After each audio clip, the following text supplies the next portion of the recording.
चलिए इस क्वेश्चन को देखते हैं। बोला जा रहा है कि पी एक्स एक पोलिनोमियल है। अगर पी एक्स को मैं x माइनस वन से डिवाइड करता हूं तो टू रिमाइंडर बचता है। यदि सेम पी एक्स को अगर मैं x माइनस टू से डिवाइड करूं तो रिमाइंडर वन बचेगा। अगर मैं पी एक्स को x minus one into X minus to से डिवाइड करूं तो रिमाइंडर क्या बचेगा, ये अपन से पूछा जा रहा है। तो अब आप यहाँ पे देखिए x minus one into X minus to, अगर इसको मैं खोलता हूं तो ये क्वाड्रेटिक इक्वेशन बनेगी और क्वाड्रेटिक इक्वेशन मतलब इसकी डिग्री हो गई टू।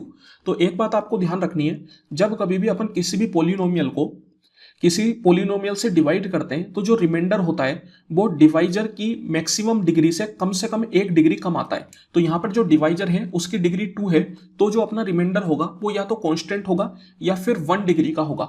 वन डिग्री का मतलब है कि एक लीनियर इक्वेशन आएगी। तो यहाँ पर मैं क्या करता हूँ, रिमाइंडर को मैं मान लेता हूँ ए एक्स प्लस बी की फॉर्म का।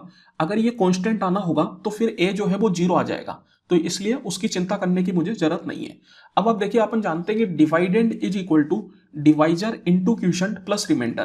पी एक्स जो है वो अपना डिवाइडेंड है, X minus one into X minus two ये अपना डिवाइजर है, और क्यूशंट को अपन मान लेते हैं Q of X plus remainder जो कि अपन ने माना है ए एक्स प्लस बी। अब अपन से बोला जा रहा है कि अगर पी एक्स को एक्स माइनस वन से डिवाइड करते हैं तो टू रिमाइंडर बचता है। तो रिमाइंडर थ्योरम क्या बोलती है कि अगर पी एक्स को आप x माइनस ए से डिवाइड करते हो तो जो रिमाइंडर है वो p ऑफ a के बराबर आता है। दैट मीन्स कि अगर मेरे को px को x माइनस वन से डिवाइड करना है तो जो रिमाइंडर है वो p ऑफ वन के बराबर आना चाहिए। तो यहां पर x इक्वल टू क्या आ गया, वन आ गया।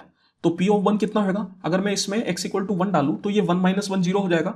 तो ये पूरा टर्म अपना खत्म हो गया, अपने पास रह गया a प्लस बी जो कि अपन के पास है टू के बराबर। सेम तरीके से अगर अपन x माइनस टू से डिवाइड करेंगे तो जो रिमाइंडर है वो p ऑफ टू के बराबर आना चाहिए। तो यहां पर अगर आप x को टू डालेंगे तो फिर से ये टू माइनस टू जीरो, तो ये पूरा टर्म आपके पास खत्म हो गया। तो ये आ गया टू ए प्लस बी, और ये आपको दे रखा है वन के बराबर। तो देखिए दो इक्वेशन दो वेरिएबल, पहली वाली में से दूसरी को सब्ट्रैक्ट कर दीजिए तो यहाँ पे b कैंसिल आउट हो जाएगा, a minus two A minus A और टू माइनस वन वन।